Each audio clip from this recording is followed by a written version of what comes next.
Boneca, Clara Madrigano. Era uma cama de princesa, ou era o que Davi dizia, ampla o bastante para o corpo magro dela, com uma coxa macia, cor-de-rosa, com bichinhos de pelúcia empilhados contra as almofadas. Até onde ela sabia, os bichinhos estavam ali desde sempre, já um pouco encardidos, e ela costumava se perguntar quem brincara com eles antes. Havia os brinquedos novos. Às vezes, ela acordava e encontrava umas embalagens deixadas no chão, perto da cama. Aquele momento, antes de colocar os pés para fora do colchão, rasgar a embalagem, a enchia de uma espécie de pavor, porque ela nunca sabia ou encontraria sob o papel colorido, embora também se tratasse de uma mentira. Ela sabia o que encontraria: bonecas, mas não conseguia se dissociar do pavor, a coisa vivendo debaixo da sua pele, que dizia que um dia ela poderia encontrar outra coisa, um dedo mindinho, uma mecha de cabelo, algo tirado dela enquanto estava dormindo. Ela costumava ganhar Barbies, enfileirava-as em uma das prateleiras do porão. Não brincava com elas, à exceção das ocasiões em que penteava seus cabelos até que estivessem brilhando, o que ela não chamava de brincar, mas de cuidar. As Barbies nunca eram como ela. Eram loiras e esguias e com os corpos de moça feita, enquanto Ari era pequena, só 10 anos. Pele cor de oliva, cabelos escuros e longos, nunca lisos como os das bonecas. Ela as odiava um pouco, mas ao mesmo tempo sentia-se responsável. A necessidade de vigiá-las como se as pobres bonecas também estivessem presas como ela. E se coubesse a área mais alta, dona de uma voz, zelar por seus corpos de plástico e impedir Davi de alcançá-las. Ela se lembrava poucos de seus dias anteriores ao porão.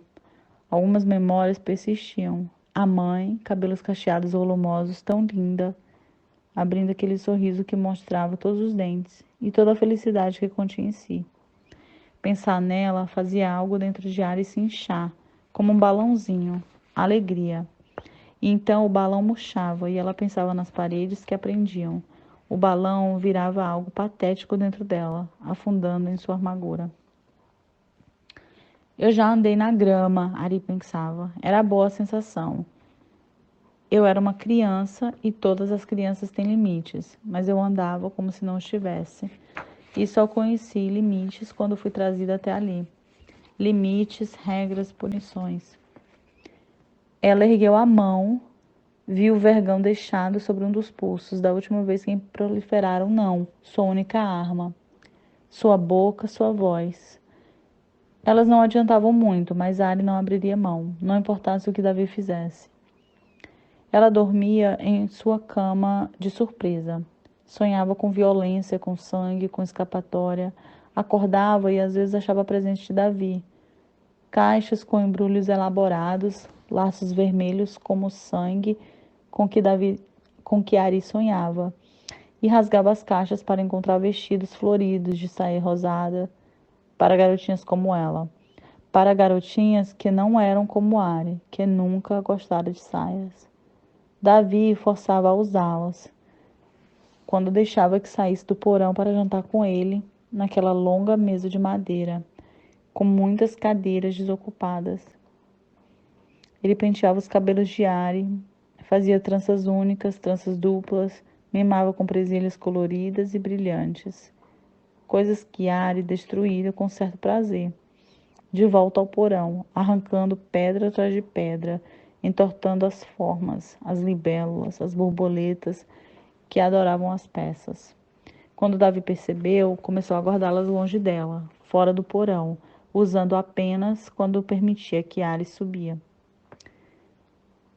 Ela sonhava que corria para longe da casa de Davi, por aquela rua que nem mais sabia como se parecia. Corria por horas pelo escuro e entrava pelos jardins de outras pessoas e cortava suas pernas em plantas e seus pés eram apenas dor e rasgões. E achava que enxergava a porta da própria casa, de qual foto tirada tantos anos antes, e que girava a maçaneta, entrava e gritava, mas sua mão não estava ali. Davi estava, de braços abertos, esperando-a. Eternamente Davi, não importasse o que, Davi. De dia, Ari pintava as paredes. Davi parecia não se importar, comprava giz para ela, quando achava que Ari estava comportada, e ela decorava as paredes brancas, desenhava o sol, o mar, o verde das plantas. Desenhava a si mesmo, às vezes, com pedaços de asas coloridas de libélulas a seus pés, coisas em que Davi nunca reparava, ou que não parecia se importar.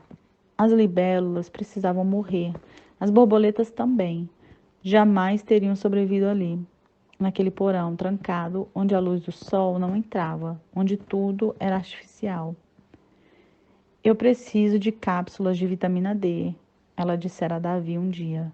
Estavam jantando hambúrgueres e batata frita, o que Davi considerava uma refeição boa, comemorativa, diferente das ervilhas semi-congeladas e purê de batata pronto, que empurrava para Ari no porão.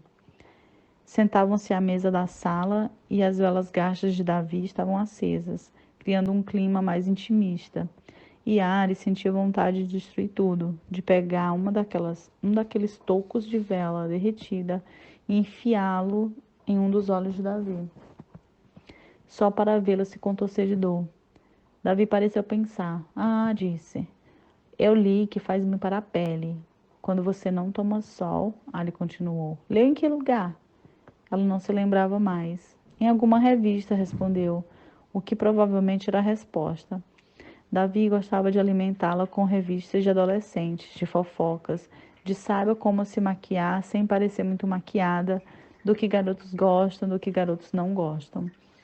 Ela costumava destruir aquelas revistas também, recortar partes dos corpos, olhos e bocas, formar suas próprias figuras assustadoras e colar nas paredes, suas garotas desproporcionais. Ok, vitamina D. Davi concordara. Ele também parecia o tipo que precisava tomar algumas cápsulas.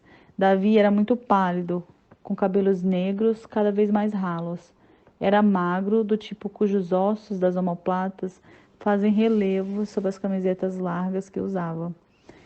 Dava a ideia de ser frágil, mas não era. A cicatriz que Ari tinha em um dos pulsos, quase como uma meia-lua, pele translúcida, de cor diferente, branca, quase rosada, resultado de uma queimadura de muito tempo antes. Ela não se lembrava de como nem de onde, mas sabia que era feito de Davi e que por vezes se gabava. É o que acontece com meninas desobedientes. Ari não contou para ele sobre Mary Louise, encontrar o diário dela dentro de um dos livros que ficavam debaixo da cama. Anne of Green Gables, a capa dura com uma ruiva sardenta, com tranças que balançavam com a brisa. Oco por dentro, guardando os pedaços restantes dos cadernos de folha frágil de Mary Louise, ou MLA, como ela costumava assinar de vez em quando. Mary Louise era caótica, estava além de ordem cronológicas. Havia páginas em que anotava a lista das coisas que sentia falta. Bicicleta, Disney Channel, ar puro, bombom, o que fosse bombom, sorvete. Ari também sentia falta de sorvete, sorvete que era colocado direto na casquinha e que derretia nas mãos dela, cremoso sob o sol do verão. Conseguia sentir o sabor na ponta da língua, se fechasse os olhos e se concentrasse. Era diferente do sorvete que Davi servia, nos dias de garota bem comportada, aqueles blocos duros que tirava das embalagens de plástico, com gosto de água de freezer. Continuando a folhear o diário de Mary Louise, ela descobrira desenhos, poesias, trechos de coisas que não significavam nada, mas que para Ari significavam muito.